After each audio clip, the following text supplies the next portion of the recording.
स्वागत है आप सबका एक बार फिर से जीएस डायरी पे। मेरा नाम है आकाश, आप सुन रहे हैं साउंड्स गुड। हमारी आज की पहली कहानी है जिसको भेजा है सौरभ ने, जो कि दिल्ली के रहने वाले हैं। इस कहानी में किरदार के नाम और जगह के नाम दोनों बदले गए हैं। सौरभ 11वीं क्लास में पढ़ने वाला एक चंचल और खुशमिजाज लड़का था और उसी की क्लास में थी मुस्कान, जिससे सौरभ प्यार करता था।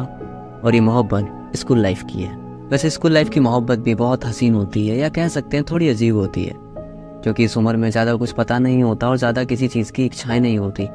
बस इतना होता है कि वो जब भी स्कूल आए, जब भी क्लास में आए, वो बस मेरे पास बैठे, मेरे सामने वाली बेंच पर बैठे, मैं उसे पूरा दिन देखता रहूँ और हमारी खूब सारी बातें हो, बस दिन किसी तरह उससे देखते देखते गुजर जाए।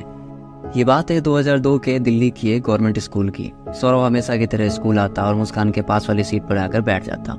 वो उसे पूरा दिन देखता, उससे पूरे दिन बातें करता और उसका ध्यान अक्सर अपनी ओर लाने के लिए कुछ भी बस गाने गुनगुनाया करता था।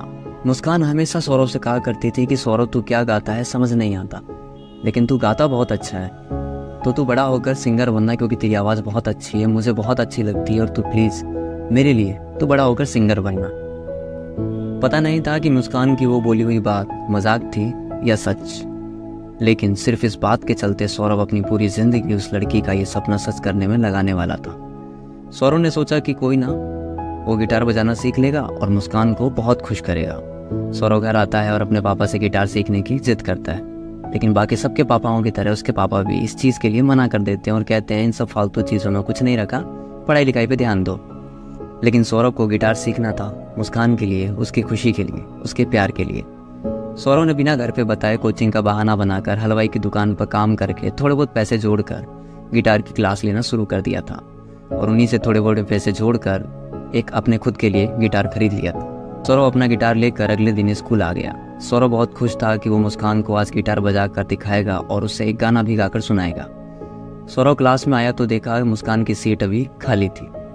उसने मुस्कान की दोस्तों से पूछा तो उन्होंने बताया कि मुस्कान की थोड़ी तबीयत खराब है तो वो आज नहीं आएगी। सौरभ का मन उदास हो गया। वो गिटार को अपने दोस्त को देकर कहता है कि इसे तो कल फिर वापस ले आना। लेकिन अगले दिन मुस्कान नहीं आई। सौरभ का दिन बस जैसे तैसे कटा, उदासी भरा, मुस्कान के बारे में सोचता रहा। उस समय मोबाइल का इतना क्रेज भी नहीं था, ना इतना चलन था कि वो मुस्कान से बात कर पाता। ऐसे करते करते 5 दिन बीत गए। सौरभ ने उसके दोस्तों से पूछा कि आखिर बात क्या है, मुस्कान स्कूल आ क्यों नहीं रही, आज 5 दिन हो गए। उसके दोस्तों ने कहा सौरभ तुझे नहीं पता।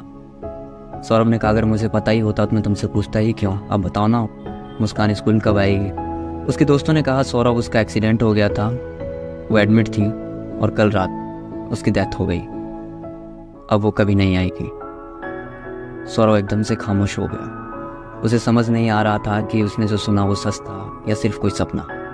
सौरभ सब कुछ उसी हाल में छोड़कर क्लास से बाहर आ गया और अकेला बैठकर उस गिटार को देखता रहा। अंदर ही अंदर उसके एक तूफान सा उठ रहा था जो उसकी आंखों से बहने लगा। सौरभ अकेला बैठा बस रोए जा रहा था।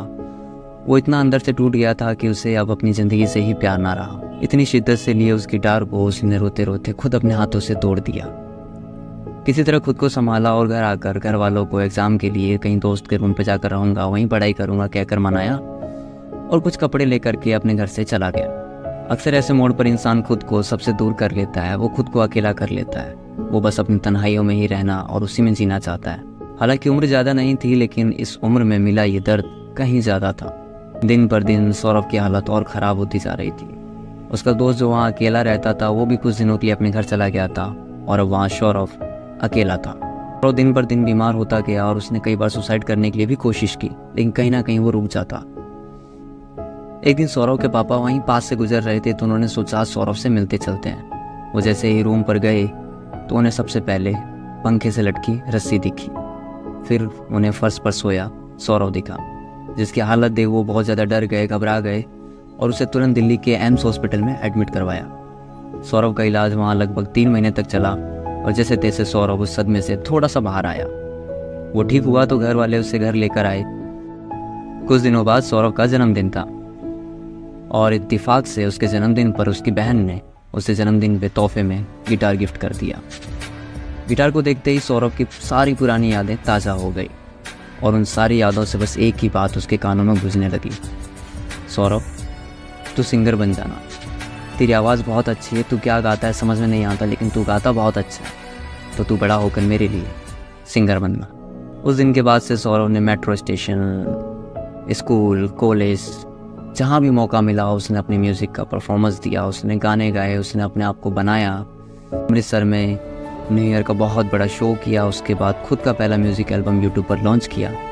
आज भी सौरभ की आवाज़ वैसी ही है और ये कह सकते हैं कि अगर आज मुस्कान जिंदा होती तो सौरभ को इतना ऊपर उठते देख बहुत खुश होती, लेकिन शायद किस्मत को कुछ और ही मंजूर थी। और ये भी कह सकते हैं कि शायद आज मुस्कान होती तो सौरभ इससे भी कहीं आगे होता, या शायद यहाँ तक पहुँचता ही नहीं। क्योंकि सौरभ आज यहाँ तक है तो सिर्फ मुस्कान की वजह से है। सौरभ तो उस लड़की के सपने को जी रहा है जो इस दुनिया में ही नहीं है। सैल्यूट ऐसी मोहब्बत को जो अधूरी होकर के भी पूरी है।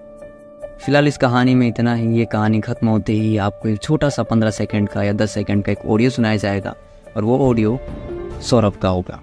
मेरी तकदीर का आईना तुझसे ही है मेरे हम सफर, रब से है ये गुजारिश मेरी, तुझको लग जाए मेरी उम्र।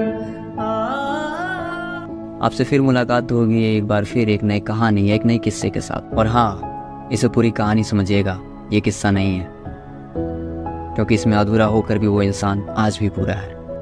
और आपके पास भी ऐसी कोई कहानी है जिसे आप सब तक पहुंचाना चाहते हैं तो हमें बताइए। कहानी आपकी, हमारी जुबानी। बने रहिए जेएस डायरी पे। मेरा नाम है आकाश। Sounds good.